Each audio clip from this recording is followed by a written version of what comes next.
नमस्कार दोस्तों, आप सभी का बहुत बहुत स्वागत है मेरे यूट्यूब चैनल पर।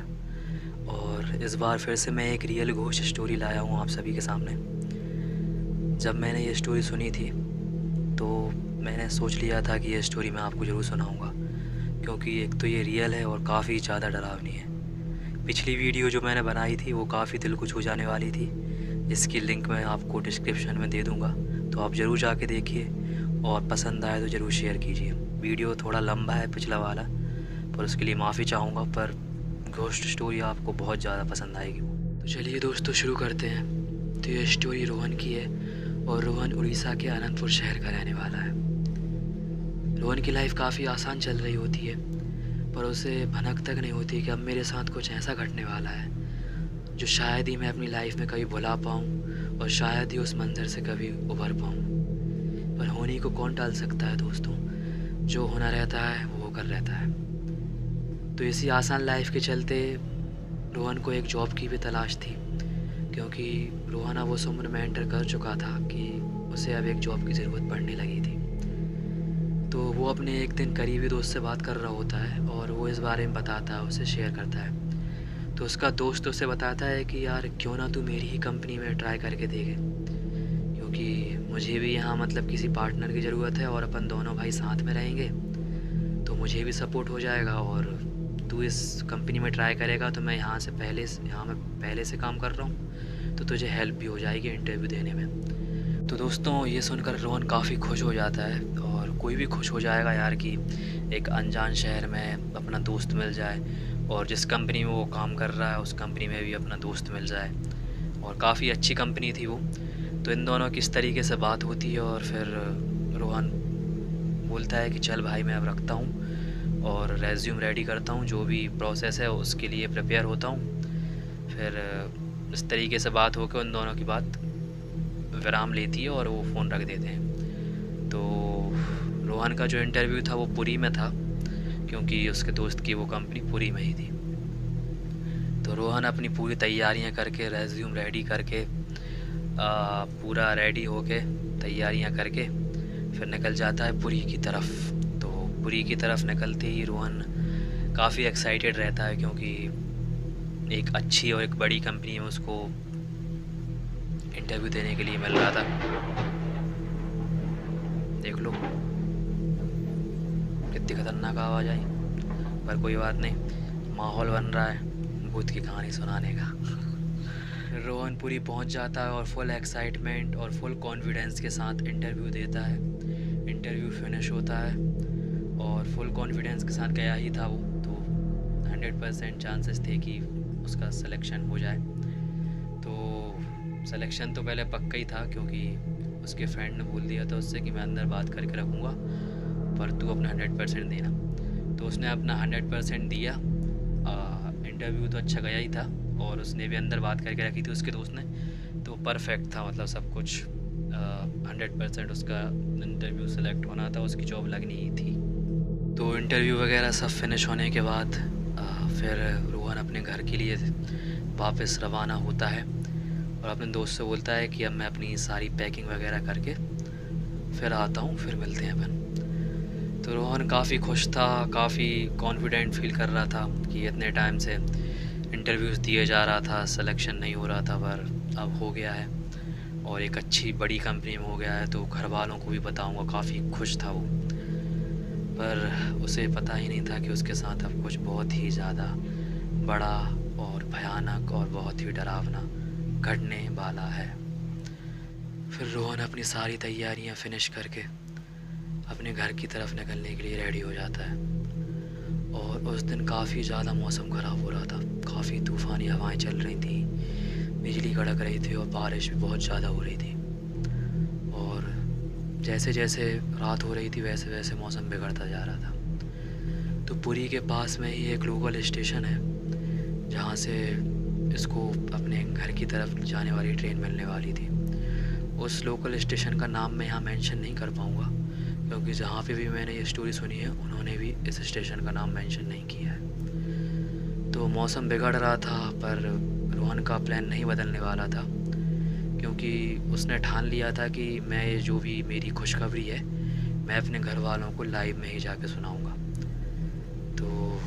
रुकने वाला नहीं था। तो स्टेशन पहुंच जाता है और स्टेशन पूरा सुनसान, क्योंकि मौसम काफ़ी ख़राब था तो वहाँ पर कोई भी नहीं था। बस शायद रेलवे स्टाफ था और कुछ लोग और होंगे, पर उसे कोई भी नहीं दिख रहा था वहाँ पर।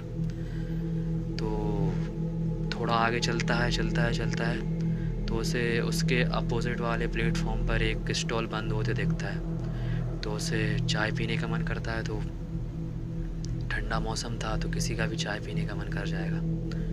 मैं तो चाय नहीं पीता हूँ, पर किसी का भी चाय पीने का मन कर जाएगा, जैसे कि मैंने देखे हैं चाय लवर्स।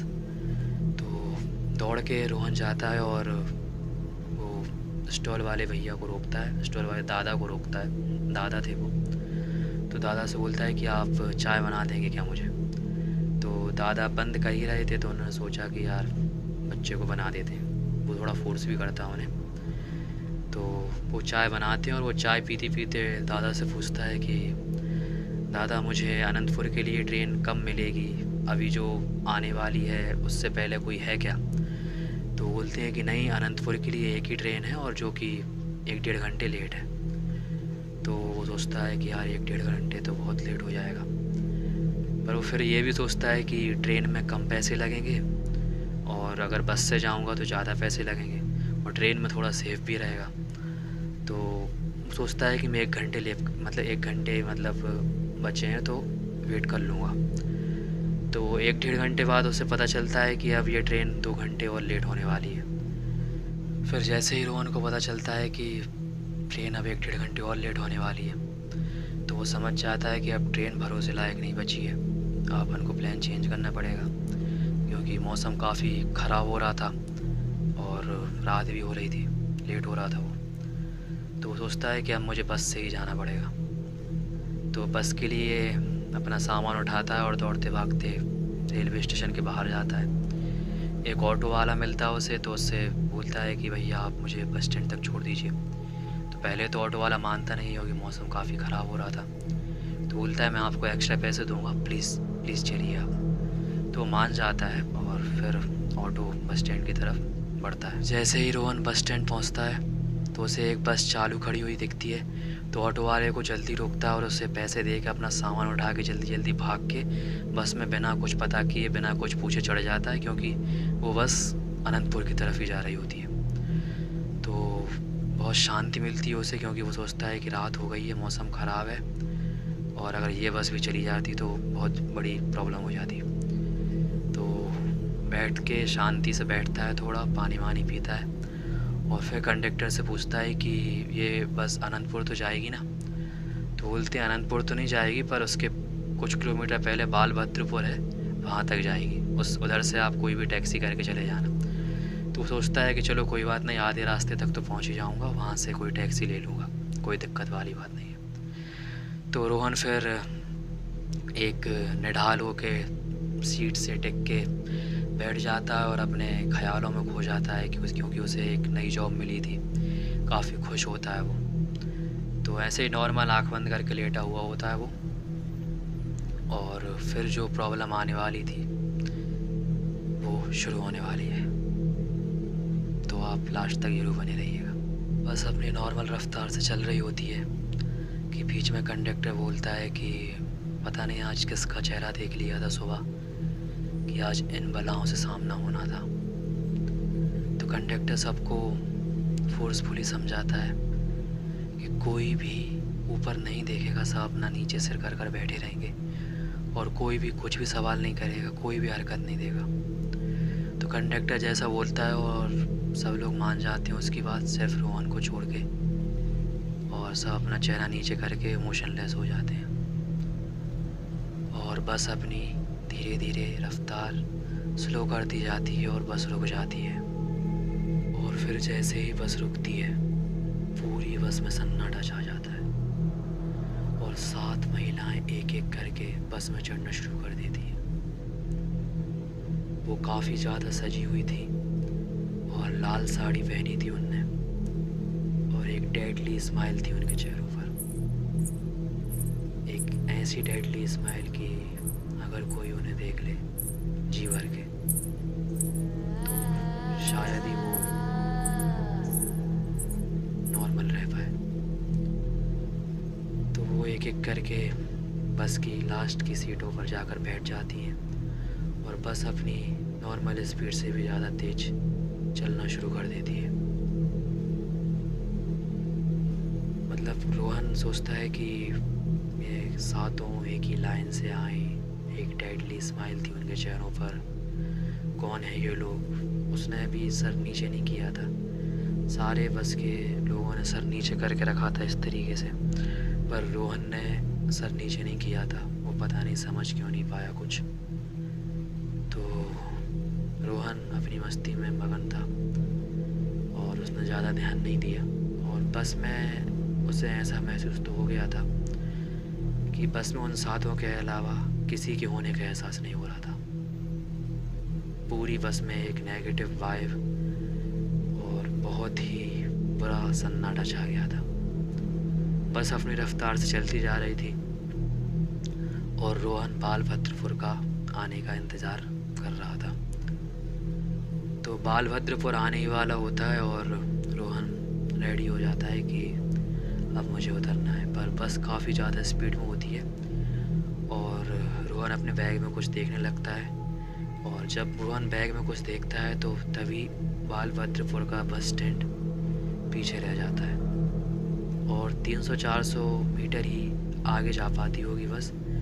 और रोहन देखता है कि यार बस स्टैंड तो पीछे ही रह गया। फिर रोहन बिना सोचे समझे गुस्से में उठता है और कंडक्टर से बोलता है कि आप क्या कर रहे हो, ये आपका लास्ट स्टॉप था, फिर आपने बस क्यों नहीं रोकी? मैं अब परेशान होऊंगा, मुझे आधा किलोमीटर पैदल जाना पड़ेगा और मुझे कुछ अपने अनंतपुर के लिए टैक्सी नहीं मिली तो मैं क्या करूँगा? आप पागल हो गए हो क्या? बस रोको।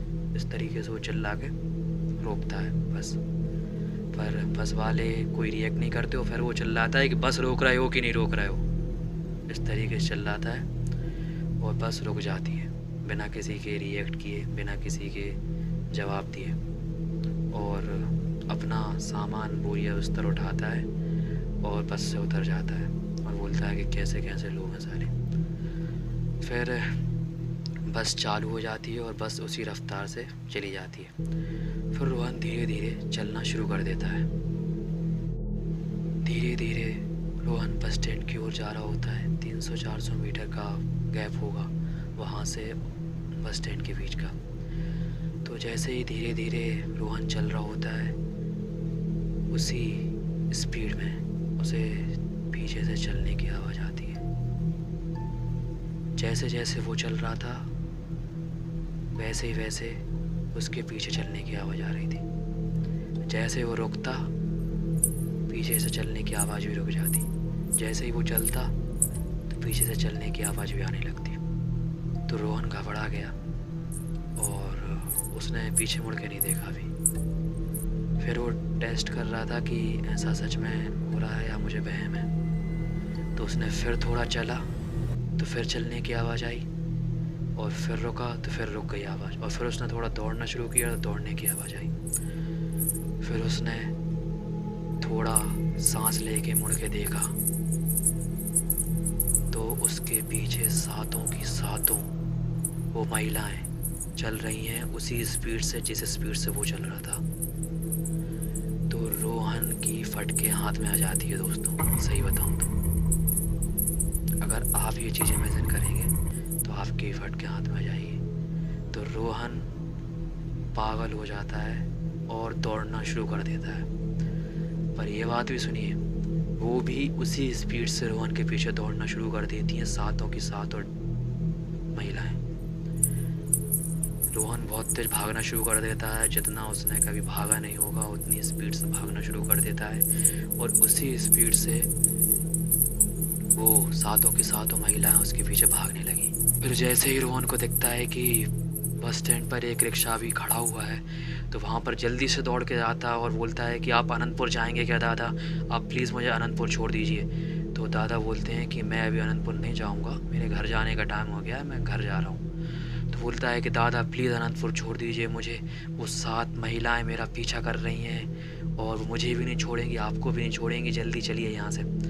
तो वो दादा समझ जाते हैं कुछ और जल्दी से उसको बिठालते हैं ज़बरदस्ती और कहते हैं मैं अनंतपुर नहीं जाऊँगा, अपन को अपनी जान बचानी है, मैं अभी अपना रिक्शा अपने घर की ओर ले जा रहा हूँ। और चलाते चलाते तेज़ चलाते चलाते वो राम का नाम लेने लगते हैं और हनुमान चालीसा पढ़ने लगते हैं। तो हनुमान चालीसा सुनते सुनते रोहन भी हनुमान चालीसा पढ़ने लगता है और बहुत ही तेज़ी से चलाते चलाते थोड़े से ही दूरी पे दादा का घर था।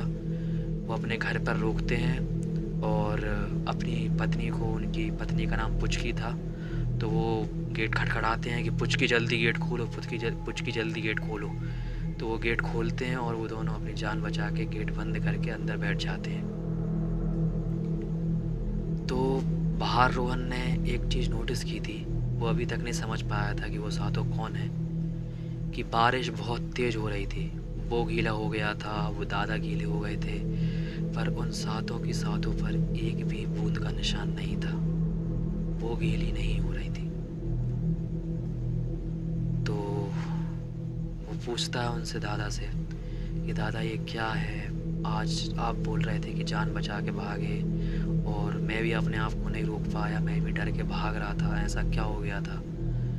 तो दादा उन्हें बताते हैं कि ये रक्तमुखी डायन है और ये सातों किसी एक को टारगेट बनाती हैं और जिसको भी टारगेट बना लेती हैं तो उसको छोड़ती नहीं है। वो उसे मार कर ही दम लेती हैं। तो अगर आज तुम बाहर होते तो वो तुम्हें मार कर ही दम लेती।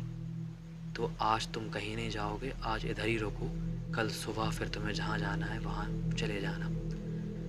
तो रोहन पूछता है कि ये डायन कैसे हैं, कहाँ से हैं, क्या है? तो वो बताते हैं कि पास में ही एक गांव है, उसमें इन सातों ने अपने गांव के लोगों को एक ही रात में सारे लोगों को मार दिया था और उस दिन से उस गांव का नाम डायनगढ़ रख दिया गया है।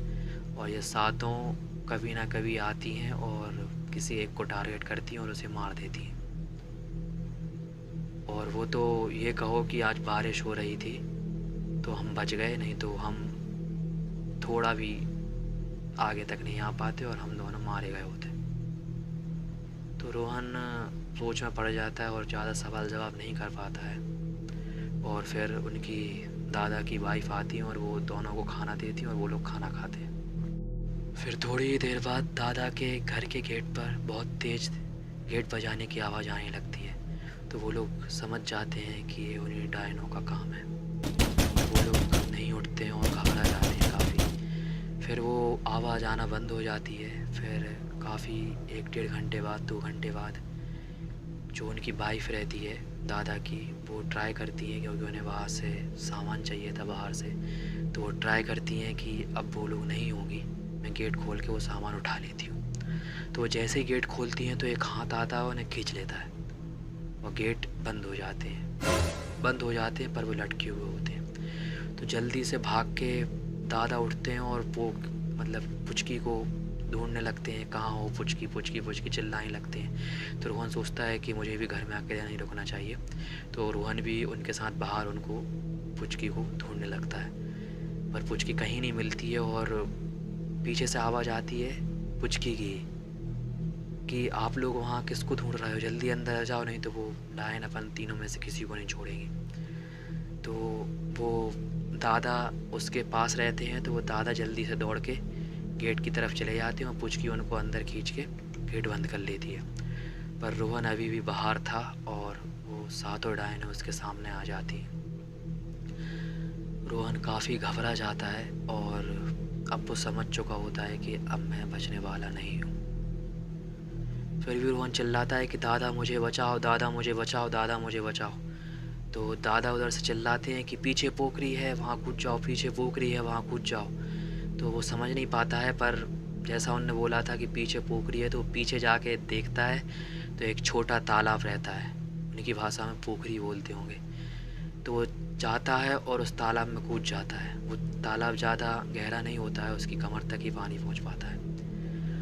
और उस वक्त वो सातों डायनें उसके चारों तरफ घूम रही होती हैं। आप वो मंज़र इमेजिन करके देखो कि उस टाइम पे कैसा लग रहा होगा कि रात का समय है और 7 डायनें एक डेडली स्माइल के साथ आपके चारों तरफ घूम रही हैं और आप एक पानी के बीच में खड़े हुए हैं। रोहन ने सोच लिया था कि कुछ भी हो, पानी से इन लोग का कुछ ना कुछ कनेक्शन ज़रूर है, तो मुझे इस पानी से बाहर नहीं निकलना है। तो रोहन सोच लेता है कि जब तक सुबह नहीं होगी मैं बाहर नहीं निकलूँगा।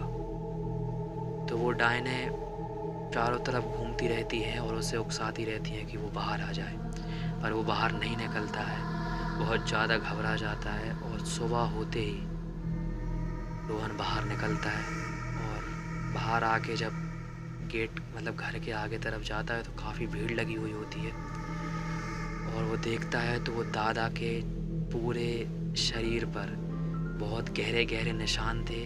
मतलब उनकी बॉडी बहुत बुरी तरीके से ख़राब हो चुकी थी और वहाँ पर उनकी वाइफ का कोई भी नामो निशान नहीं था। रोहन काफ़ी घबरा जाता है और सोचता है कि मेरी वजह से आज 2 लोगों की जान चली गई। तो बहुत रिग्रेट में रहता है वो काफ़ी दुखी होता है और दादा को भी बहुत बुरी तरीके से मार डाला था उन डायनों ने। और पोखरी शायद पहले ही मर चुकी थी, वो पोखरी नहीं थी, वो कोई और थी। दादा ने उसकी मदद की रोहन की, इसलिए शायद दादा को ही मार दिया। तो ये स्टोरी काफ़ी रियल है, काफ़ी रियल नहीं सॉरी रियल ही है, ये मैंने सुनी है। और एक ये रोहन की कहानी है। रोहन जब यहाँ से गया वापस तो वो कई महीनों तक बीमार रहा। मतलब अपना ऑफिस जाता था पर उसकी दिमागी हालत ठीक नहीं थी। दिमागी हालत ठीक नहीं थी उसकी बिल्कुल भी, और वो शायद आज तक नहीं उभर पाया होगा उस परेशानी से। तो चलिए दोस्तों, ये स्टोरी यहीं ख़त्म होती है। यहीं ख़त्म होती है स्टोरी। अगर आपको पसंद आई है तो ज़रूर शेयर कीजिए। मैं ऐसी ही स्टोरीज़ आपके लिए बनाता रहूँगा। काफ़ी मेहनत होती है दोस्तों इसके वीडियो बनाने के लिए, तो प्लीज़ आप सपोर्ट कीजिए, शेयर कीजिए। अभी मुझे टाइफॉइड है, फिर भी मैं बना रहा हूँ वीडियो, क्योंकि बहुत टाइम से वीडियो नहीं बनाया था। तो प्लीज़ प्लीज़ प्लीज़ आप शेयर कीजिए, चैनल को सब्सक्राइब कीजिए। पूरी वीडियो के बाद अब खांसी आ रही है बार बार। तो चलिए मैं अब विदा लेता हूँ। ऐसी वीडियोस मैं बनाता रहूँगा और आप प्लीज़ सपोर्ट दिखाइए और सब्सक्राइब कीजिए मेरे चैनल को। मैं सिंगिंग की वीडियोस भी डालता रहूँगा, घोस्ट स्टोरीज़ भी डालता रहूँगा, और जो मन करेगा मैं वो डालता रहूँगा आपके एंटरटेनमेंट के लिए। तो प्लीज़ सपोर्ट कीजिए और मैं आपका ऐसे ही मनोरंजन बनाए रहूँगा, बरकरार रहूँगा।